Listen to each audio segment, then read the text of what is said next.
আমি কি করতেছি আমাকে বুঝতে পারছেন না? গরম লাগতেছে, প্রচুর গরম।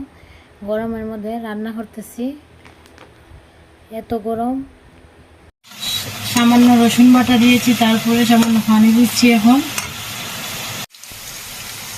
হ্যালো গাইস, আসসালামু আলাইকুম। সবাই কেমন আছেন? আলহামদুলিল্লাহ, আমিও ভালো আছি। আজকে আমি চিংড়ি মাছ দিয়ে চাল কুমড়া রান্না করবো। এই রেসিপিটা আপনাদের সাথে শেয়ার করতেছি, সবাই দেখে বলবেন কেমন হয়েছে।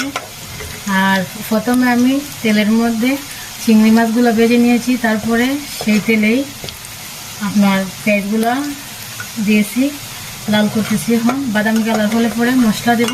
এখন আমি পরিমাণ মতো লবণ দিয়ে দিচ্ছি, যা যেরকম পরিমাণ করে দিবেন।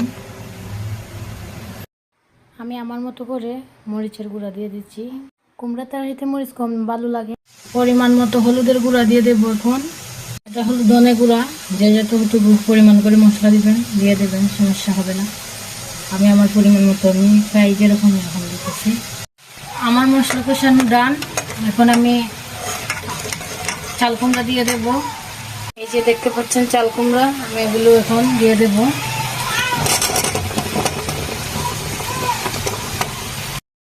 রান্না করতেছিলাম আর ভাবতেছিলাম আমার মা কেমনে আমাকে লালন পালন করছেন, এই যে রান্না বান্না করছেন। আমি একা সামলাইতে পারতেছি না।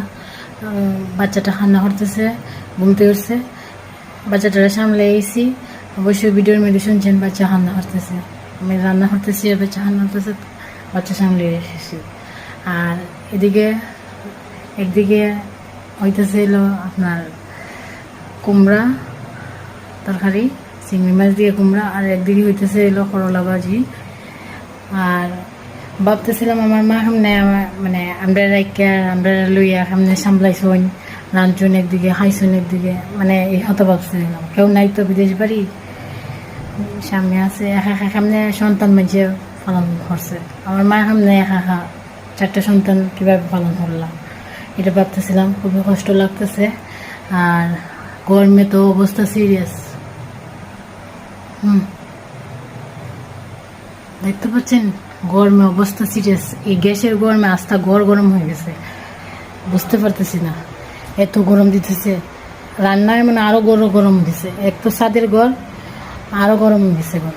এখন দেখা যাক আমার রান্নার কি অবস্থা। আমি পানি অ্যাড করি নাই, চাল কুমড়া থেকে পানি বের হয়েছে। এই যে এখন আমি চিংড়ি মাছ দিয়ে দেব, তারপরে কিছুক্ষণ 5 মিনিট গ্যাসে রেখে তারপর আবার নামিয়ে নিব।